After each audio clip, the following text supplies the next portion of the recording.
अगर मैं आपसे कहूं कि एक कैंडल देखकर मुझे पहले ही पता चल गया था कि प्राइस ऊपर जाएगा तो क्या मानेंगे?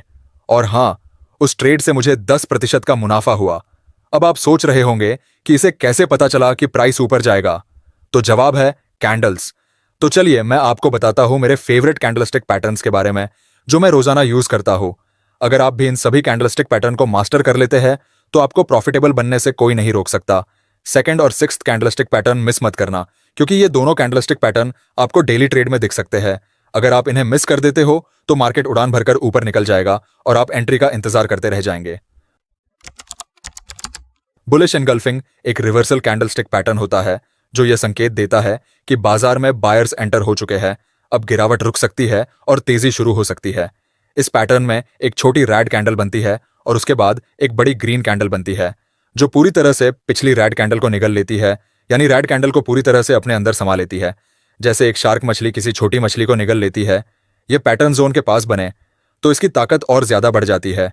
यह ट्रेडर्स को यह बताता है कि मार्केट का कंट्रोल अब बायर्स ने अपने हाथों में ले लिया है। लेकिन बेरिश एनगल्फिंग में इसका उल्टा होता है। यह पैटर्न इस बात का संकेत देता है कि तेजी खत्म होने वाली है और गिरावट शुरू हो सकती है। इस पैटर्न में पहले एक छोटी ग्रीन कैंडल बनती है और उसके बाद एक बड़ी रेड कैंडल बनती है जो पिछली ग्रीन कैंडल को पूरी तरह से ढक लेती है। अगर यह पैटर्न रेजिस्टेंस या सप्लाई जोन के पास बने तो यह और भी मजबूत सिग्नल माना जाता है कि सेलर्स अब एक्टिव हो गए हैं। लेकिन याद रखना, ट्रेडिंग में सिर्फ एक कैंडल पर भरोसा करके आप ट्रेड प्लान नहीं कर सकते। बुलिश एनगल्फिंग हो या बेरिश, दोनों पैटर्न को सपोर्ट, रेजिस्टेंस या इंडिकेटर्स के साथ मिलाकर यूज करो, तभी मिलेगा असली रिजल्ट। इसमें मैं आपको रिकमेंड करूंगा आरएसआई इंडिकेटर, जो आपको सही सपोर्ट और रेजिस्टेंस ढूंढने में मदद करेगा।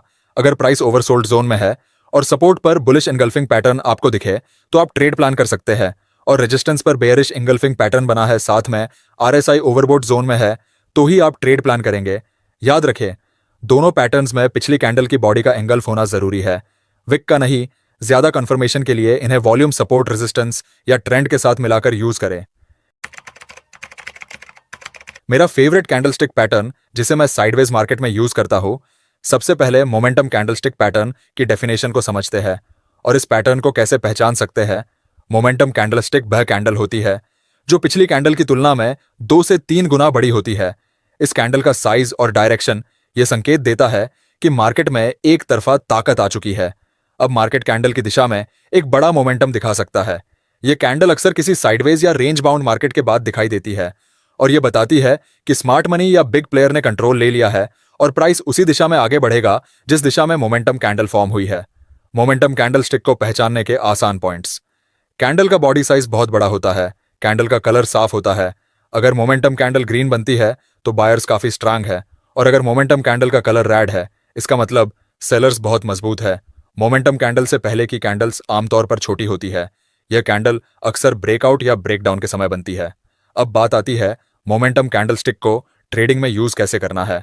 तो मैं साइडवेज मार्केट में मोमेंटम कैंडल का यूज लिक्विडिटी देखकर करता हूं, और अगर बड़ी ग्रीन कैंडल बनती है तो वह बुलिश मोमेंटम का संकेत देती है जिसमें बाय करने का मौका हो सकता है।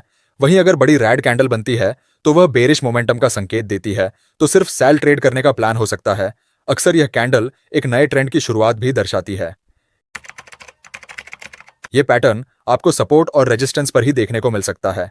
जब किसी सपोर्ट या रेजिस्टेंस लेवल पर लगातार 2 या उससे अधिक कैंडल्स बनती है जिनकी विग्स एक ही दिशा में जाती है, यानी सभी कैंडल्स की टेल या शैडो रेजिस्टेंस पर ऊपर की तरफ या सपोर्ट नीचे की तरफ दिखती है, यह पैटर्न दर्शाता है कि उस लेवल पर प्राइस बार बार रुक रहा है लेकिन ब्रेक नहीं कर पा रहा, यानी वहां पर मार्केट में बार बार रिजेक्शन हो रहा है, जिसका मतलब यह होता है कि लेवल पर स्मार्ट मनी या बिग प्लेयर्स बैठे हैं जो प्राइस को कंट्रोल कर रहे हैं, जिसकी वजह से मल्टीपल डोजी कैंडल्स बन रही है। अब मल्टीपल विक कैंडलस्टिक पैटर्न को एनालिसिस कैसे करना है? तो अगर सपोर्ट पर नीचे की तरफ विक्स बन रही है इसका मतलब बायर्स मजबूत है और वे प्राइस को सपोर्ट के नीचे जाने से रोक रहे हैं, जिससे प्राइस के ऊपर जाने की संभावना बढ़ जाती है। और अगर रेजिस्टेंस लेवल पर ऊपर की तरफ विक्स बन रही है मतलब सेलर्स एक्टिव है, प्राइस नीचे गिरने की संभावना है। दोस्तों, इस पैटर्न का फायदा क्या है? यह पैटर्न हमें मार्केट में स्ट्रेंथ जोन्स जहां बायर्स या सेलर्स प्राइस रोक रहे हैं इसकी जानकारी देता है, जिससे हमारे लिए यह पैटर्न एंट्री लेने से पहले एक कंफर्मेशन सिग्नल की तरह काम करता है। अच्छा, अब आप इस पैटर्न की स्ट्रैटेजी कैसे बनाओगे, चलिए यह भी जान लेते हैं। तो सबसे पहले आपको की लेवल्स को आइडेंटिफाई करना है। चार्ट में किसी स्ट्रॉन्ग सपोर्ट या रेजिस्टेंस को पहचानें जहां प्राइस बार बार रुक रहा हो। देखिए कि क्या उस लेवल पर दो या उससे ज्यादा कैंडल्स बनी है जिनकी विक्स एक ही दिशा में है। एंट्री के लिए आपको देखना है कि सपोर्ट पर मल्टीपल विक कैंडल्स के बाद अगर एक बुलिश कैंडल क्लोज होती है उसी डायरेक्शन में जिसमें प्राइस मूव करना चाहता है, तो ये एंट्री का सिग्नल है। यह पैटर्न तब बनता है जब मार्केट में बायर्स और सेलर्स के बीच में अनसर्टेनिटी बनी होती है और कोई डायरेक्शन तय नहीं हो पाता है।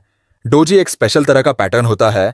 इसका फॉर्मेशन, जब एक कैंडल जहां से ओपन हुई और उसी जगह क्लोज हो जाती है, इस कैंडल की बॉडी बहुत पतली या लगभग दिखाई ही नहीं देती और इसके ऊपर और नीचे लंबी विक्स होती है।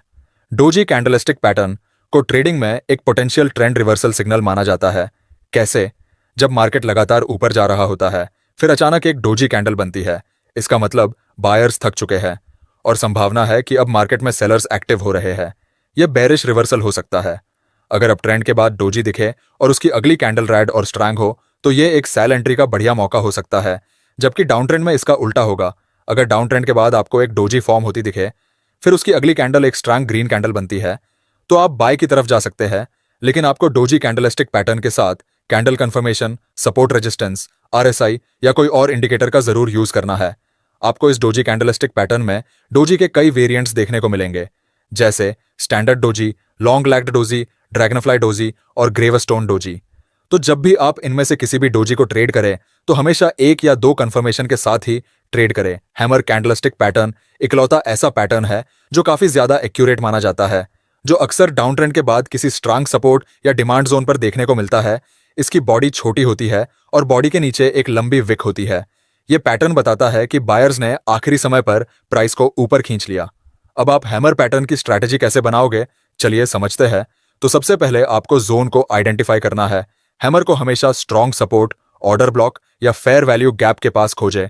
उसके बाद आपको कंफर्मेशन के लिए हैमर कैंडल के बाद एक स्ट्रांग बुलिश कैंडल को देखना है। तो वही shooting star pattern op trend के बाद बनता है। कई लोग इसे इन्वर्टेड हैमर भी कहते हैं। यह पैटर्न आपको रेजिस्टेंस या सप्लाई जोन पर देखने को मिल सकता है। इसकी बॉडी नीचे की ओर होती है और ऊपर लंबी विक होती है, जो दिखाता है कि सेलर्स ने अंतिम समय में प्राइस को नीचे खींच लिया। इस पैटर्न की स्ट्रैटेजी में आपको स्ट्रांग सप्लाई जोन या रेजिस्टेंस आइडेंटिफाई करना होगा। शूटिंग स्टार के बाद एक बेरिश कैंडल का बनना कॉन्फर्मेशन होता है। मैं आपको रिकमेंड करूंगा आरएसआई इंडिकेटर, क्योंकि यह आपको बताता है कि प्राइस कब ओवरबोट या ओवरसोल्ड होता है, जिससे आपको इस पैटर्न को एनालिसिस करने में मदद मिल सकती है। दोस्तों, अब आता है मेरा फेवरेट ट्विजर टॉप और tweezer bottom pattern. Tweezer top दो कैंडल्स से बनता है। पहली ग्रीन कैंडल जो स्ट्रांग रेजिस्टेंस पर बनती है, फिर उसकी अगली कैंडल रेड बनती है जो पिछली ग्रीन कैंडल के हाई से शुरू होती है। दोनों का हाई सेम होगा, बशर्ते दोनों कैंडल्स के ऊपर कोई विक नहीं होनी चाहिए। ट्विजर बॉटम पैटर्न में इसका उल्टा होगा। यह पैटर्न डाउन ट्रेंड के बाद बनता है। पहली रेड कैंडल स्ट्रांग सपोर्ट पर बनती है। इसी रेड कैंडल के बाद एक ग्रीन कैंडल फॉर्म होगी। दोनों का लो सेम होगा। इसमें दोनों कैंडल्स के नीचे कोई विक नहीं होनी चाहिए।